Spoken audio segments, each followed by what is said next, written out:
Assalamualaikum warahmatullahi wabarakatuh. Berjumpa lagi dengan saya Tuti Alwiyah, calon guru penggerak angkatan 10 Kabupaten Bojonegoro dari SDN Gendung 1. Di sini saya tidak sendiri, saya ditemani oleh senior saya, Bapak Imam Safi'i, SESPD. Beliau adalah guru kelas 5 di SDN Gendung 1. Assalamualaikum Pak Imam. Waalaikumsalam warahmatullahi wabarakatuh. Selamat pagi. Selamat pagi Bu Tuti. Gimana kabarnya hari ini? Luar biasa. Nah Pak Imam, hari ini kita mau adakan percakapan praobservasi ya Pak ya, mengenai pembelajaran yang nanti akan Bapak lakukan di kelas 5. Nah sebelumnya saya akan memaparkan tujuan observasi saya adalah untuk mengetahui dan mengevaluasi jalannya pembelajaran yang Bapak lakukan. Mengapa praobservasi ini kita lakukan atau percakapan ini kita lakukan agar kegiatan pembelajaran yang Bapak lakukan nanti akan lebih siap, akan lebih percaya diri, sehingga apa yang jenengan berikan atau pembelajaran yang jenengan berikan di kelas nanti akan lebih aktif, interaktif, dan berpihak kepada murid.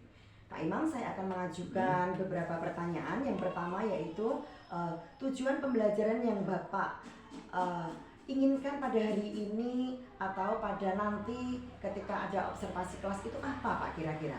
Baik Tuti, berkaitan dengan pertanyaan jenengan, yaitu semuanya itu berdasarkan tujuan pembelajaran dalam RPP yang saya buat. Itu ada dua Tuti. Baik Pak Imam. Yang pertama dengan melakukan percobaan strategi mampu mendesain percobaan sebelumnya atau membuktikan sifat-sifatnya. Baik. Kemudian yang kedua yaitu dengan kegiatan diskusi Tuti. Karena diskusi ini sangat penting sekali berkaitan dengan peserta didik, sehingga diharapkan dapat menjelaskan sifat-sifat cahaya berdasarkan hasil pengamatan atau suatu percobaan. Baik Pak Imam. Jadi ada dua Pak Imam ya tujuan pembelajaran yang ingin Bapak capai.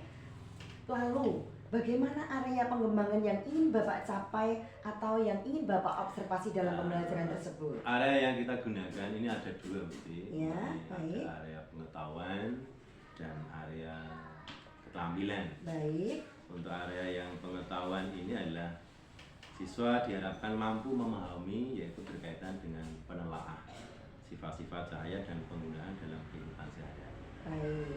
Kemudian yang kedua berkaitan dengan keterampilan. Jadi keterampilan ini siswa mampu mengadakan percobaan mengenai sifat-sifat cahaya dan menggunakan serangkaian alat yang tentunya adalah yang sudah disediakan. Itu. Baik Pak Imam. Jadi aspek yang ingin Bapak kembangkan adalah pada aspek pengetahuan dan aspek keterampilan ya Bapak. Betul, itu ada dua. Ya. Nah Pak Imam, saya juga ingin mendengar bagaimana rancangan pembelajaran yang akan Bapak terapkan di kelas, mungkin metode, model, ataupun strategi pembelajarannya. Betul. Untuk strategi pembelajarannya itu saya menggunakan pembelajaran berdiferensiasi, yaitu mengenai kesiapan belajar siswa yang sudah berintegrasikan atau diintegrasikan dengan pembelajaran sosial dan emosional. Itu Bu Tuti berkaitan dengan strategi pembelajaran. Kemudian untuk metode ini saya menggunakan metode diskusi kelompok.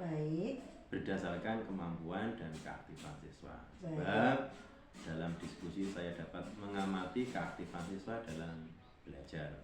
Kemudian metode yang saya gunakan adalah menggunakan pembelajaran based learning. Baik Pak Imam. Bagaimana media yang akan Bapak gunakan di kelas nanti? Saya menggunakan media observasi. Medianya adalah menggunakan video, kemudian lagu mengenai sifat-sifat cahaya, dan layar proyektor, buku guru dan LKPD. Baik. Kira-kira Bapak kapan Bapak akan mengadakan pembelajaran di kelas? Untuk pembelajaran di kelas tidak lama, Budi. Setelah wawancara ini, insya Allah nanti kita laksanakan. Baik. Apa itu pembelajaran? Baik Pak Imam. Berarti setelah ini Bapak langsung akan melakukan pembelajaran di kelas Pak Imam ini? Betul. Iya Pak Imam. Nanti setelah supervisi kelas kita juga akan lagi berbincang mengenai kompetensi sosial emosional. Pak Imam, saya ingin bertanya, dari perbincangan kita kali ini, apa yang Bapak dapatkan? Banyak sekali yang tentunya berkaitan dengan kegiatan ini. Saya mendapatkan banyak penjelasan dan tentunya lah terkait dengan pembelajaran diferensiasi dan norma-norma yang tentunya harus dijaga ketika kita bermasyarakat ataupun menjadi seorang pendidik. Jadi seorang pendidik itu harus paham betul berkaitan dengan ini. Gambarannya itu saya semakin paham Bu Tuti mengenai pembelajaran berdiferensiasi. Itu Bu Tuti kaitannya dengan wawancara seperti ini yang sudah dilakukan kepada saya. Baik Pak Imam, untuk sementara perbincangan kita hari ini cukup ya. Sampai ketemu lagi pada supervisi kelas nanti. Dan kita akan berbincang lagi mengenai pasca observasi lagi. Siap. Baik, demikian tadi perbincangan saya dengan senior saya Bapak Imam Syafi'i SISPD, dan saya nanti akan ketemu lagi di supervisi kelas dan kita akan melakukan perbincangan lagi pasca observasi kelas. Terima kasih Pak Imam. Saya akhiri. Assalamualaikum warahmatullahi wabarakatuh. Assalamualaikum warahmatullahi wabarakatuh.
Balik belajar di kelas 5.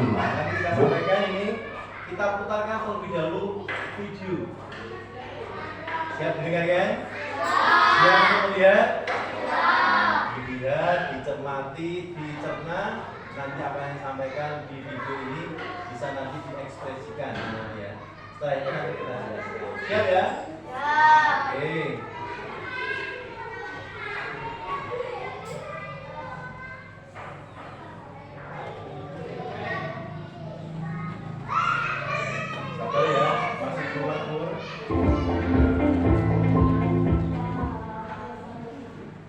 Di video kali ini, kita kembali belajar di kelas 5, muatan pelajaran IPAS, sifat-sifat cahaya.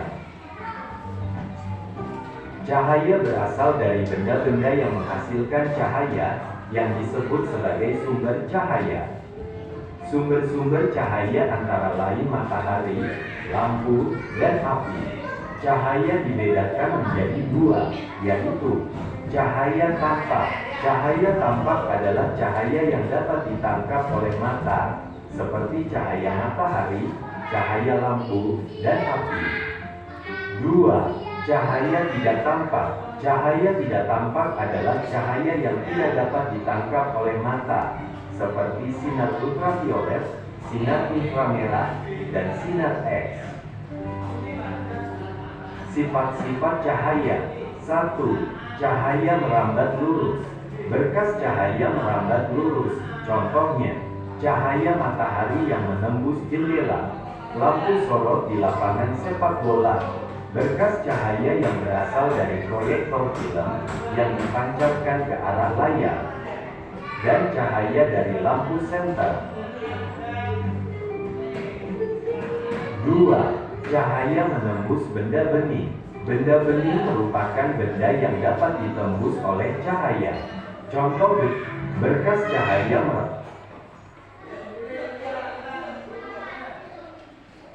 Anak-anak, kita bahas satu ya. Nah, ada sifat-sifat cahaya. Kalau sifat-sifat cahaya di sini yang pertama adalah cahaya merambat lurus. Ya, cahaya merambat lurus. Kemudian kaitannya dengan itu, salah satu contohnya adalah cahaya matahari yang menembus jendela. Ini ruangan ini dapat cahaya enggak? Dapat ya? Nah, biasanya kalau sinar matahari itu kan terbit dari mana? Dari timur. Maka di situ kalau sekolah ini, ruangan ini kan menghadap ke barat. Ya, menghadap ke barat, maka sinar matahari menembus apa? Itu apa? Menembus jendela. Kemudian yang kedua apa? Lampu sorot di lapangan sepak bola. Tahu lapangan sepak bola? Tahu lapangan sepak bola ya, di stadion itu. Itu kan luar biasa. Jadi main malam itu ada sinar apa? Nah, sinar cahaya atau sinar lampu. Berarti nanti stadion toh sepak bola oke. Kemarin yang habis sepak bola itu siapa? Yang kita juara U9, yang kita juara 1. Udah TV tuh guys. Nah, karena mainnya itu malam jam 19.30 berarti kan malam tanpa ada sinar cahaya. Kalau main itu berarti kayak nabrak ini ya. Kemudian ini yang ketiga, berkas cahaya yang berasal dari berkas cahaya yang berasal dari proyektor film dipancarkan ke arah layar. Lihat ini proyektor, namanya adalah LCD. Ini disentrongke lewat layar. Ini LCD, muncul lingkaran apa? Muncul apa? Di sana cahaya. Ini gambar apa? Gambar biru. Ada sesuatu di situ. Kemudian delok TV, delok film muncul ya, layar tancap disentrong pakai alat dan kelihatan seperti ini. Kemudian tahu senter HP ya, senter HP pakai HP. Ini misalkan Kak Budi pakai ini ya. Ada enggak ini senternya? Tahu? Pernah main ya? Ya, seperti ini. Nah, ini apa? Oh ini. Ini kan senter. Iki nek bengi, iku wadah nih. Sorote sen. Oke. Nanti kita lanjut ya.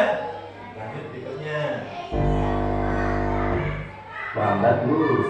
Contohnya, cahaya matahari yang menembus jendela, lampu sorot benda gelap. Contoh benda gelap adalah papan, buku, dan cermin. Benda gelap yang dikenai cahayanya tidak akan diteruskan, melainkan akan membentuk bayangan. 3. Papan, buku, dan cermin sebut benda gelap, akuarium, dan yang dapat ditembus oleh. 2. Cahaya menembus benda bening. Benda bening merupakan benda yang dapat ditembus oleh cahaya. Contoh benda bening adalah gelas kaca, akuarium, dan kaca jendela. Benda yang tidak dapat ditembus oleh cahaya disebut benda gelap. Contoh benda gelap adalah papan, buku, dan cermin. Benda gelap yang dikenai cahaya, cahayanya tidak akan diteruskan, melainkan akan membentuk bayangan. Nah, balik ya. Ini yang kedua. Dan Benda bening merupakan benda yang dapat ditembus oleh cahaya. Contohnya adalah benda bening adalah gelas kaca, akuarium, dan kaca jendela. Mana kaca jendela seperti ini ya. Seperti ini misalkan kalau dikasih di center itu benda yang di sini. Ini apa? Bening yang gelas kaca akuarium dan kaca jendela. Ini yang dapat ditembus. Jadi kalau contoh di bocornya, bocor ini ya, bocor jendela ini, di center ditembus. Ya, tembus. Karena apa? Itu kan bening. Kemudian benda yang tidak dapat ditembus oleh cahaya disebut benda gelap. Contohnya adalah benda gelap, papan, buku dan contohnya buku. Ini kalau di center seperti ini. Kelihatan enggak? Gelap tuh ya. Nah, tembus enggak? Ada tembus. Ini berarti apa? Enggak tembus, akhirnya apa? Gelap. Tapi tidak bening. Apa dia bening? Nah, ini apa? Ya. Bening ini contohnya gelas. Gelas ini kan berupa kaca ya. Ini di center ini pasti akan jadi benda gelap yang dikenai cahaya itu cahayanya tidak akan diteruskan, melainkan akan membentuk bayangan. Jadi bayangan. Ya, kalau bayangannya berarti ini. Ini namanya. Ya, seperti ini. Makanlah seperti ini. Itu bentuk bayangan. Kaca jendela Yang ketiga, surat teratur terjadi mengilap seperti permukaan. 3. Cahaya dapat dipantulkan. Cahaya dapat dipantulkan pada benda-benda yang memiliki permukaan mengilap seperti permukaan air dan cermin. Pemantulan cahaya dibedakan menjadi pemantulan baur dan pemantulan teratur. Pemantulan teratur terjadi jika cahaya mengenai benda yang memiliki permukaan rata dan mengilap. Pemantulan baur terjadi jika cahaya mengenai benda yang memiliki permukaan kasar dan bergelombang.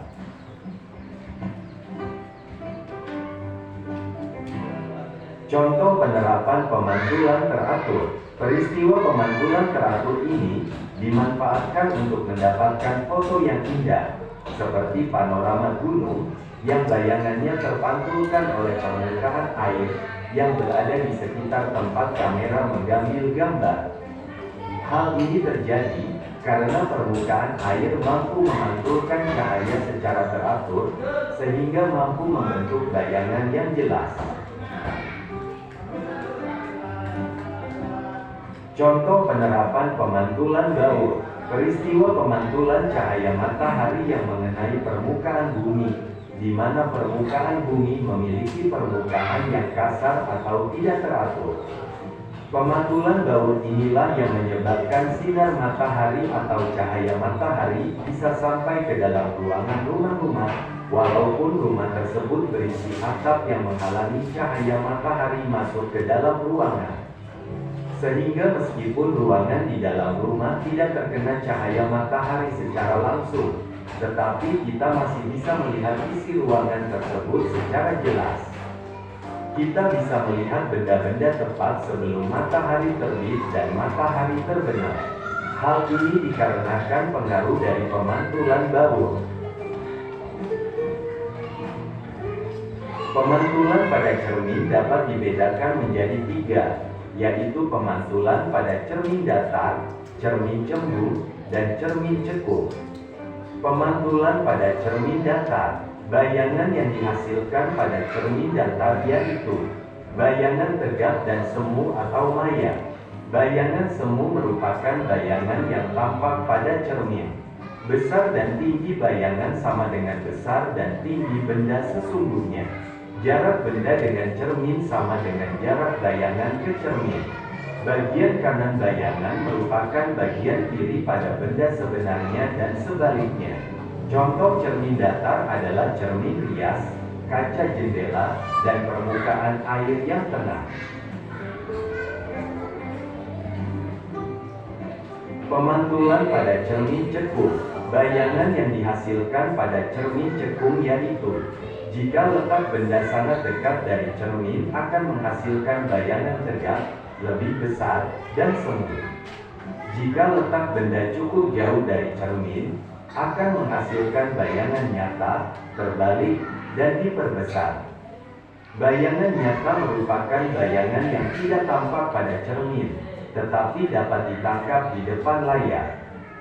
Jika letak benda jauh dari cermin, akan menghasilkan bayangan nyata, terbalik, dan diperkecil. Contoh cermin cekung adalah bagian cekungan sendok, bagian dalam sensor, dan bagian dalam lampu mobil. Pemantulan pada cermin cembung, bayangan yang dihasilkan pada cermin cembung yaitu bayangan tegak, ukuran bayangan lebih kecil, dan semu atau maya. Contoh cermin cembung adalah bagian cembung sendok, kaca spion mobil, dan kaca yang ada di tikungan jalan.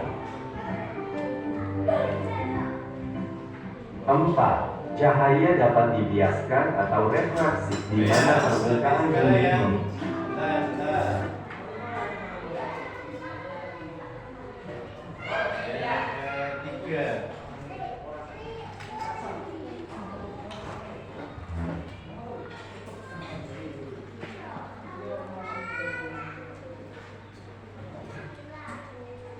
Ini ya. Yang ketiga ini cahaya yang dapat dipantulkan. Cahaya yang dapat dipantulkan pada benda-benda yang memiliki permukaan mengilap seperti permukaan air dan cermin. Pemantulan cahaya dibedakan menjadi pemantulan baut dan pemantulan teratur. Pemantulan teratur terjadi jika cahaya mengenai benda yang memiliki permukaan rata mengilap. Apa sih mengilap? Benda yang mengilap itu. Yang mengilap. Mengilap. Kaca yang mengkilap ya. Selain kaca apa? Sendok kayak bukan terus di rosi jadi mengkilap kan gitu aja biasanya. Iya. Ya. Itu salah satu contohnya ya. Kemudian pemantulan baut terjadi jika cahaya mengenai benda yang memiliki permukaan kasar dan bergelombang. Tuh. Kemudian contohnya adalah penerapan pemantulan teratur. Untuk peristiwa pemantulan, anak-anak, kaitannya dengan ini dimanfaatkan untuk mendapatkan foto yang indah seperti panorama gunung yang bayangannya terpantulkan oleh permukaan. Misalkan kalau kalian misalnya di situ apa ya? Nah, ini memantulkan seperti gunung tuh ya. Nah, ini sama persis, ya pemantulan di sini. Jadi gunung ini juga pemantulan di sini. Jadi sama persis, hanya saja bentuknya kan ke bawah. Bentuknya ke bawah tuh ya. Kalau yang aslinya kan ke atas. Tapi kalau banyak di bawah, ini memantulkan di bawah. Apa itu bentuknya ke bawah? Nah, seperti itu. Oleh karena itu terjadi karena apa? Permukaan air mampu memantulkan cahaya secara teratur sehingga mampu membentuk bayangan yang jelas. Bedanya gambarnya ini ke bawah. Tapi kan jelas. Podo. Jadi pemantulannya itu sama. Kemudian anak-anak, Berikutnya adalah contoh untuk penerapan pemantulan baur. Untuk pemantulan baur ini,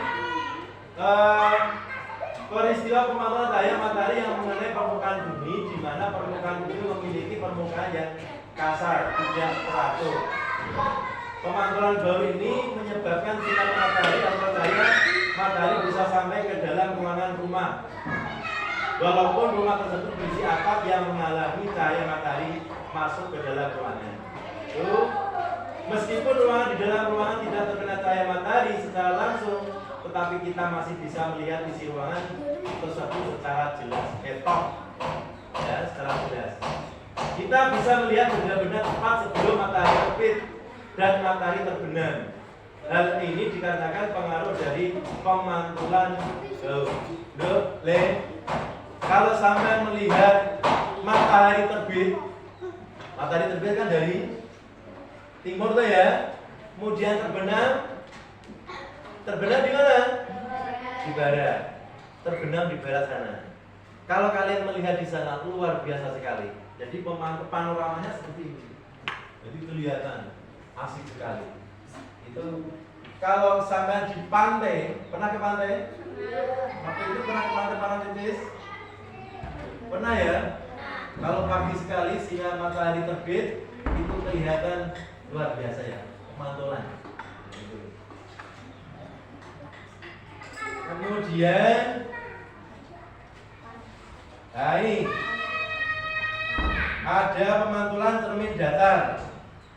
Ini biasanya di sini pembayangan yang dihasilkan pada cermin datar tegak semu atau maya. Bayangan semu merupakan bayangan yang tampak pada cermin.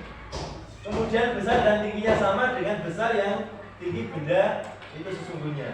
Jarak benda dengan cermin sama dengan jarak bayangan cermin. Kemudian bagian bayangan merupakan bagian kiri pada benda sebenarnya dan sebaliknya. Contohnya di sini ada cermin rias kaca jendela. Pernah mengaca? Aku kitok irung kitok piye rupane ya.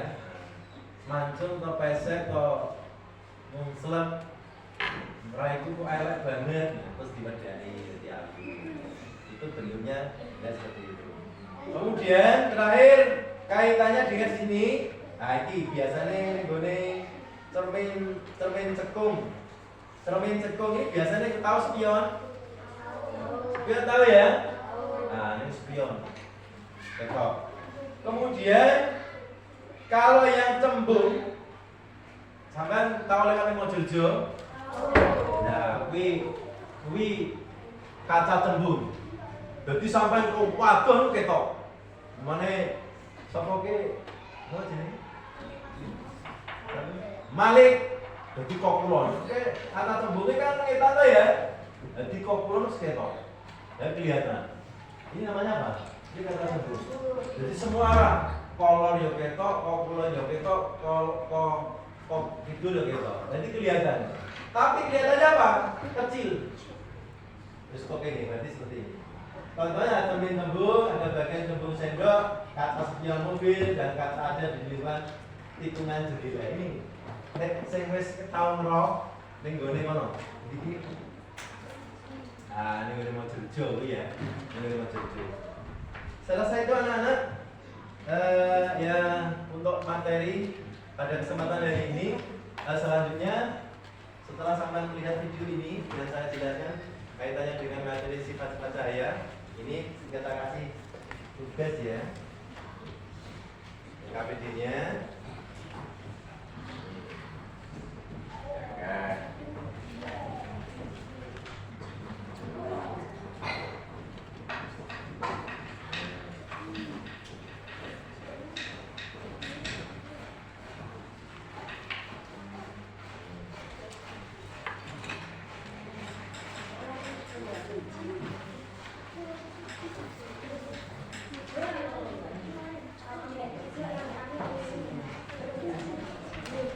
Dikerjakan ya.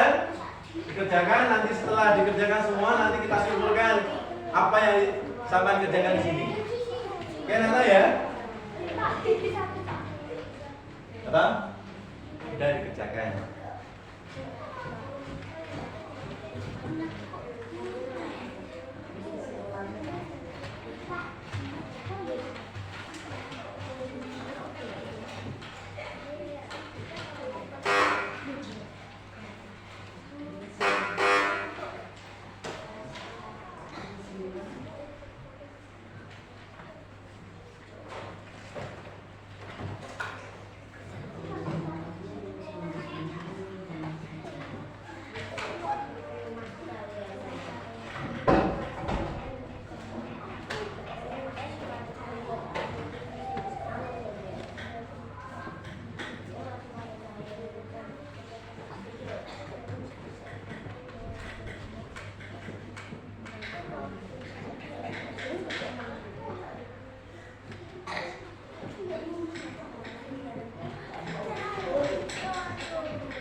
Oke ya? Jadi kita semua?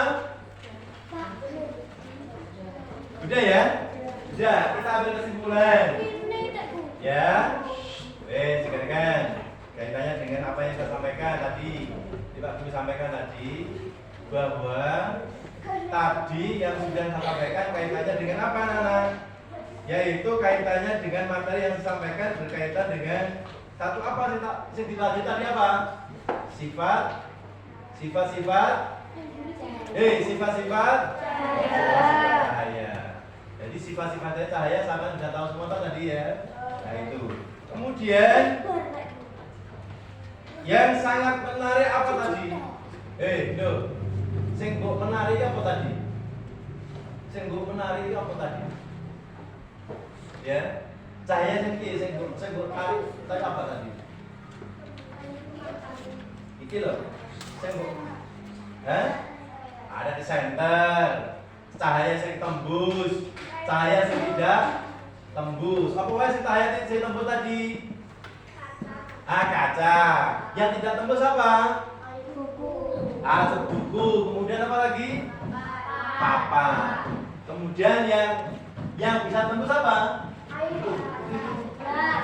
Kaca sendiri. Itu termasuk tembus. Gelas, itu termasuk juga. Itu yang terakhir anak tadi ada bayangannya yang tadi sampai ke bawah sama tadi apa? Cahaya memantulkan. Ya tadi kan ada tuh ya. Nah, yang terakhir berarti apa tadi? Kaca cembung tadi. Jadi awakmu ning kono ketok, ning kanan ketok, jadi kok kene ketok. Itu supaya apa? Nek di pasar yang jalan itu supaya apa? Tidak terjadi kecelakaan. Jadi maksud contoh dari tadi adalah kaca cembung tadi. Sudah? Kalau sudah dikumpulkan anak-anak semua? Ya. Ya.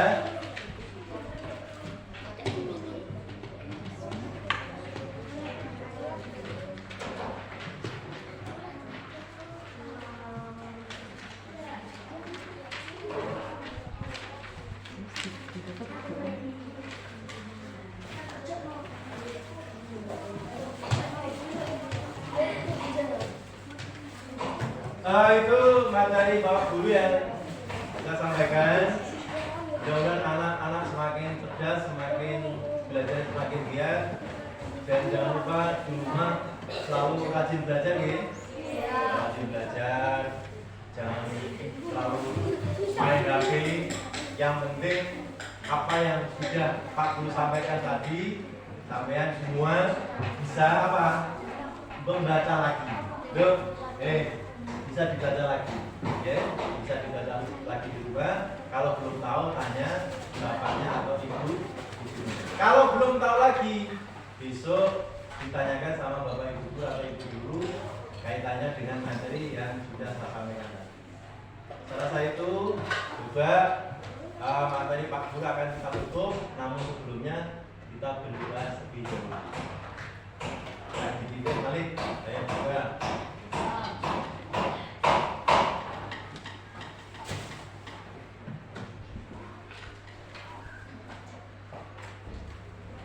Selesai. Terima kasih dari Pak Guru. Pada yang kurang berkenan di hati anak-anak semua. Ini adalah Assalamualaikum warahmatullahi wabarakatuh.